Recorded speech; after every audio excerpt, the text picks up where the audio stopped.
Hey guys, welcome back to the shop. Today we're going to take a look at this. It's a Hercules Universal Portable Bandsaw Stand. Very cool tool. Looks to be high quality, hard to get. We're going to see if it works with my Milwaukee portable bandsaw, which is not a super deep cut. And they talk about, hey, you need a deep cut one. So we're going to see if this will work with this.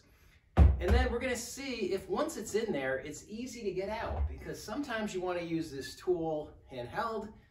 And other times when you want to save your knuckles, it's nice to have it in a fixture like this. So let's get this out of the box and see what we got. All right, guys, so out of the box, this thing is a nice piece of equipment. It's heavy duty, it's powder coated, it's got a nice rubber handle, it's got this little gas strut over here to control the up and the down, and that pops right off of there if you want to use it in the upright position.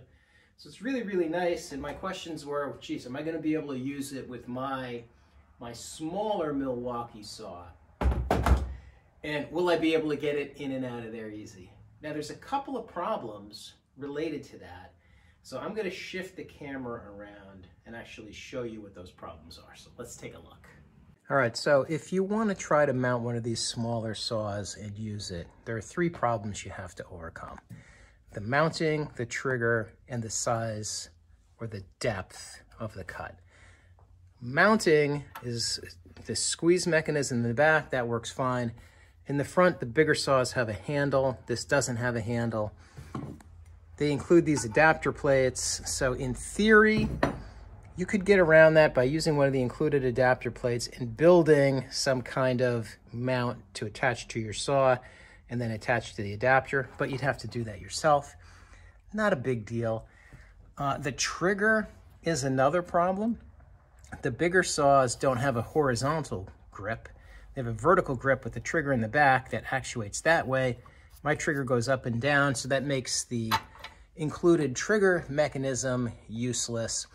But the biggest problem is down here where the blade goes through the deck. You can see this slot is about 4 inches long. Again, mine's a little bit bigger than 2.5. It won't fit. So you're never going to actually be able to go all the way through your workpiece, which is no good. You could get around that by building a little table to hold your workpiece up, but just too many compromises. And then the saw is basically stuck in there and no longer portable. So this is not going to work for me. All right, so I knew going into this that my little saw might be a problem. I just showed you the 3 reasons it is a problem. And because of that, I'm not going to bother trying to make this work. I wish I had a better way to demonstrate that. And here's the better way. Let's take a look at the differences. So I ran out when I realized that my little Milwaukee saw isn't going to work, and I bought this Hercules saw. This is a corded model. It's got a 5-inch by 5-inch capacity. You can see there's really no comparison between the two. Those 3 problems that I just talked about, number 1 is the depth. So this is 5 by 5. The slot over here in the table is 4. This will work perfectly. My Milwaukee is 2 5/8 by about 3. This is a heck of a lot more capacity. It's a more serious tool. Why did I get the corded one? As a more serious tool, I envision I'm going to be using this to do a lot of steel cutting that I do today with an angle grinder. I don't want to fool with batteries, so I'm happy with that. The triggers, horizontal trigger here on the Milwaukee with a safety that I didn't mention before, but that would have been one more step in trying to turn it on once I built a trigger mechanism that works, versus over here, more vertical trigger, no safety, and of course the handle that allows you to mount it. I got the Hercules over the Bauer. It's about a $50 price difference. In my experience with Harbor Freight over the last 15 years, this is just a better tool. The newer things that they're developing, higher quality, seem to be better, so I'm happy with that. And this solves my other problem. Now I've got this guy to be my portable saw and this guy to be my benchtop metal cutting machine. So let's see how this goes in to the holder. All right, so step number 1 is you take off the handle. They give you a little Allen key to do that, so you just take the bolt out. You put on the right bracket. In this case, it's marked Hercules. They give you one marked Bauer. They give you two others that aren't branded, but one is meant for DeWalt and the other for Milwaukee. So with that bracket in place, we're going to put the saw in the stand. All right, to get the tool in the stand, this is what I do, or what I did. I just ran the cord through the hole in the back. I looked at the instructions. With this bracket on here, you basically have to lift this up, slide the bracket up, over, and down, and get the handle in the back.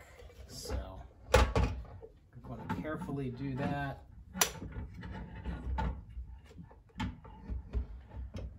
And that basically puts it about where it needs to go.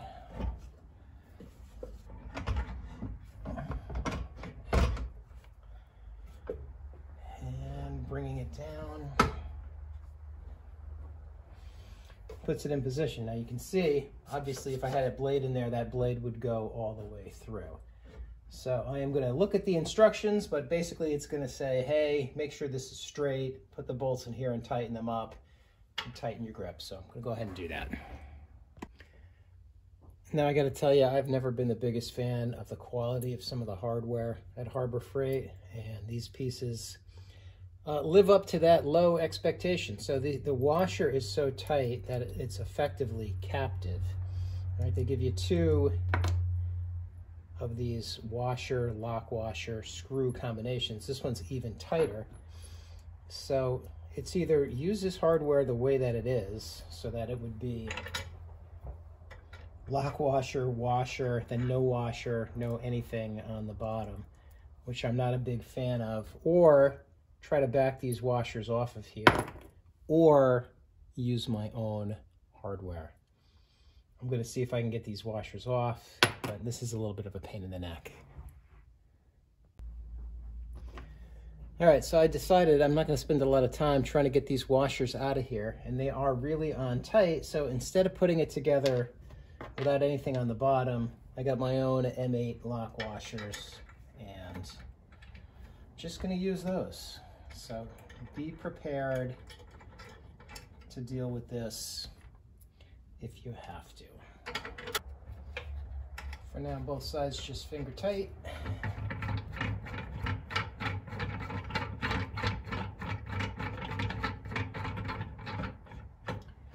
Try to do these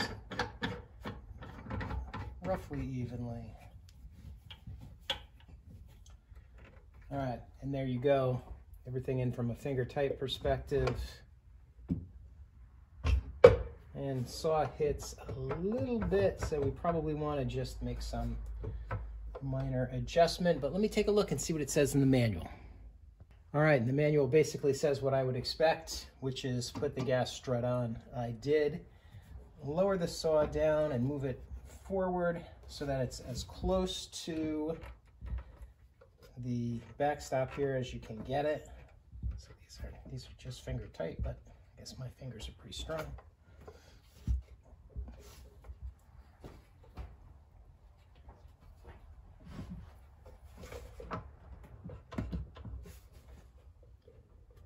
You know what, that's about as close as I'm going to be able to get it. And then don't want it to hit when it's going up and down. So we're going to go with right here. Crank these guys down a little bit.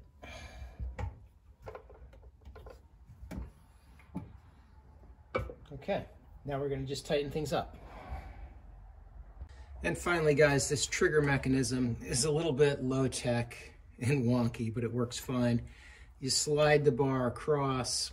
You have to pick the right adjustment hole so that when you put the trigger on, you have full speed from the tool. So for me, it's the second hole from the back. And then the way you use the trigger is you pull back to lower that latch. You push this forward, that'll start the saw. When you lift this up, it holds it in place. I'm going to demonstrate that. The saw is going to turn on.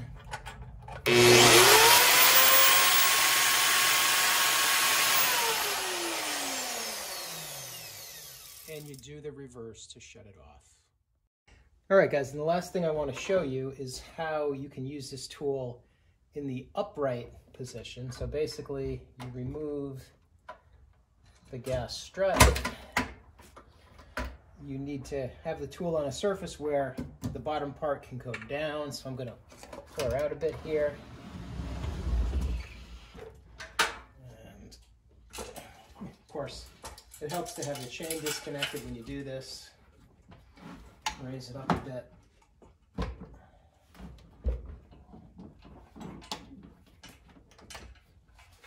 And of course, if you're going to do this for real, they strongly suggest that you mount that to a surface that isn't going to move. Now, because of the little lip on my table, we're backwards, but this would be straight up and down. And then you have to remove the guide from your saw. So on the Harbor Freight saw, you push this button, slide it back, remove the 2 screws here. Then you would attach this plate using those same 2 screws.